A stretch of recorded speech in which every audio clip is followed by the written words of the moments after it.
তো দিচ্ছি, এই আন্দোলনটাকে আপনি কি বলবেন? গণতান্ত্রিক, সমাজতান্ত্রিক, না সার্বভৌমত্ব, নাকি ইসলামিক? এই লোকগুলো ওখানে গিয়েছে প্রথমত গরিব বলে, দ্বিতীয়ত তারা মুসলমান। মৌলানা ভাসানী বলতে তুমি কি মুসলমান বলে লজ্জা পাইতে হবে কেন? আমি নিজের ধর্ম বা নিজের ভাষা রক্ষা করতে পারি। অনেকেই ভাষা রক্ষা করতে পারছে না, ঘরের মধ্যে বাংলা বললো এই মনসিকা বাংলায় বলে, কিন্তু বলে যে আমাদের ভাষা অহমিয়া। আবার তারা অহমিয়া ভালোই বলতে পারে, সমস্যা নাই, ভূপেনাদেরকে গানের মতো।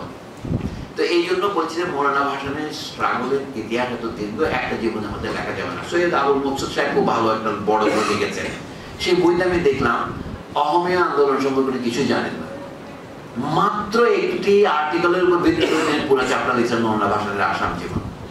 বইটা শেষ করতে হবে। সৈয়দ মকসুদ আমার খুবই ভক্তিভাজন মানুষ, আমি অত্যন্ত সম্মান করি, কিন্তু তার বইটার মধ্যে আমি দেখলাম গোজা মিলন। অর্থাৎ পাকিস্তানের বলে মৌলানা ভাসানীর যে সংগ্রাম, সেটি নিয়ে যত দীর্ঘ আলোচনা, অহমিয়া আন্দোলন সম্পর্কে আমাদের দেশে এমন বেশি ভালো বই নেই। কিন্তু ভারতে যথেষ্ট গবেষণা হচ্ছে। অমলেন্দু গুহ থেকে শুরু করে আমি বহু পণ্ডিতের লেখা পড়েছি যে যারা মৌলানা ভাসানীকে যথেষ্ট ঐতিহাসিক গুরুত্ব দিয়ে লিখছেন। এই জন্য বলছি মৌলানা ভাসানী পাকিস্তান সম্পর্কে কি করেছেন আপনারা জানেন, এটা দিয়ে সময় নষ্ট করবো না। উনি যখন ন্যাশনাল আওয়ামী পার্টি গঠন করলেন, আওয়ামী লীগ, উনি আওয়ামী লীগের প্রতিষ্ঠাতা। আওয়ামী আগে ছিলেন উনি মানে মুসলিম লীগে যোগ দিয়ে আসাম মুসলিম লীগের সভাপতি, দিল্লির সুবেদারি করে তিনি জিততে পারেন নাই, সেটা কাহিনীটা আপনারা সকলেই জানেন।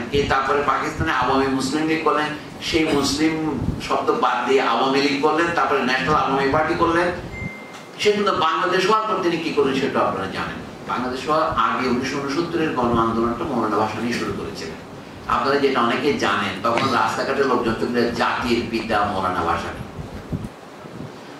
লন্ডনের সিটি কলেজের এক অধ্যাপিকা আছেন, তার নাম ডক্টর লাইলি উদ্দিন, সিলেটি মেয়ে, ওখানে তাকে ওনার গবেষণা আমি দেখলাম, উনি এটা উদ্ধৃত করেছেন রেড মৌলানা, যে মৌলানা ভাসানীর নামে তখন জাতির পিতা স্লোগান দিয়েছে। ওনার সিদ্ধান্ত হচ্ছে যে বাংলাদেশের জাতির পিতা অনেকজন ছিলেন তখন, কিন্তু বাংলাদেশ স্বাধীন হওয়ার পর মৌলানা ভাসানী তার জাতির পিতা পদ থেকে বিচ্যুত হলেন।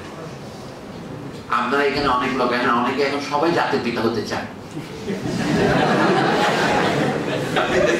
আমাদের অনেক বুদ্ধিজীবী কবি আছেন যারা জাতির পিতা হওয়ার আগে থামবেন না, সংগ্রাম শুরু করেছে তারা জাতি। তারা প্রেসিডেন্টকে পদচ্যুত করতে হবে, প্রেসিডেন্টকে পদচ্যুত করা সহজ, জাতির পিতাকে পদচ্যুত করবেন কিভাবে?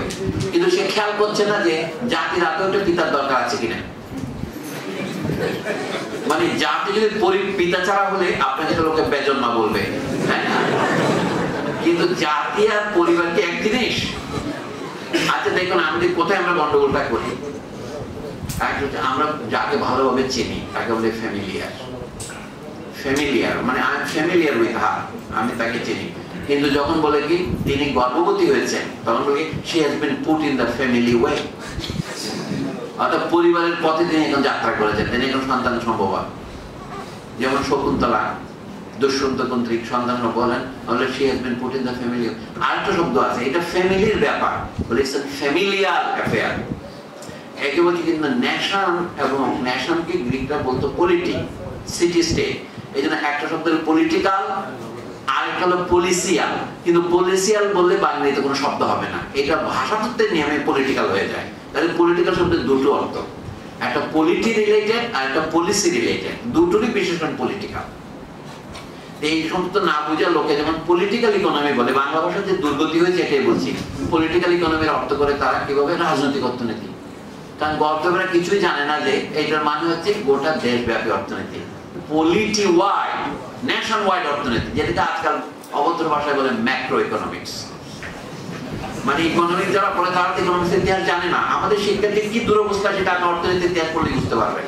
আমি 14 বছর ব্যয় করছি অর্থনীতির ইতিহাস পড়তে গিয়ে, সেই জন্য বলছি মার্কিন দেশে this is the state of our education. এর কারণ এটা হচ্ছে কি জন্য আমাদের এডুকেশন এক ফুটো গণতান্ত্রিক নয়, সম্পূর্ণ বৈষম্য ভিত্তিক, সম্পূর্ণ এইটা হচ্ছে কি বলবো লৌকিক নয়, এটা অলৌকিক। আমাদের লেখাপড়া অলৌকিক, মনে হচ্ছে ভেষজ থেকে নাজেল হয়েছে, যেটা আপনাদের পড়ছে।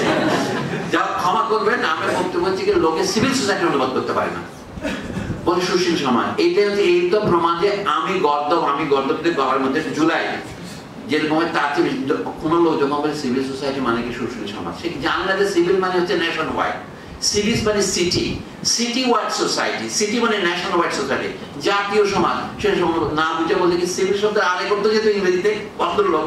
সিভিল মানে পোলাইট, পলিটি থেকে পোলাইট আসছে, সিভিস থেকে সিভিল আসছে, মানে লোকটা ভদ্র, শহরের অধিবাসী, তিনি সভ্য, তিনি সদস্য, অর্থাৎ তিনি বেশি আমার মতো লম্বা বক্তৃতা দেয় না। ভদ্রলোক বুঝতে পারছেন, অল্প কথা বলাটা হলে ভদ্রতার লক্ষণ। Brevity is the essence of wit. এইটা আমার কাছে সুশীল সমাজ। সুশীল মানে তো নাপিত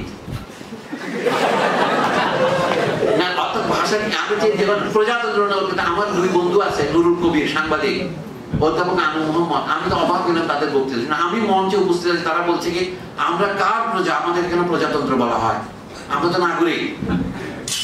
কারণ প্রজা শব্দের একটা অর্থ হচ্ছে টেন্যান্ট, যেমন আমরা বলি East Bengal state acquisition and tenancy act, পূর্ববঙ্গ জমিদারি উচ্ছেদ ও প্রজাস্বত্ব আইন। এখানে কিন্তু প্রজা শব্দের অর্থ হচ্ছে যিনি আইনের অধীন। আমরা কোনো রাজার অধীন নই, আমরা আইন মেনে চলি।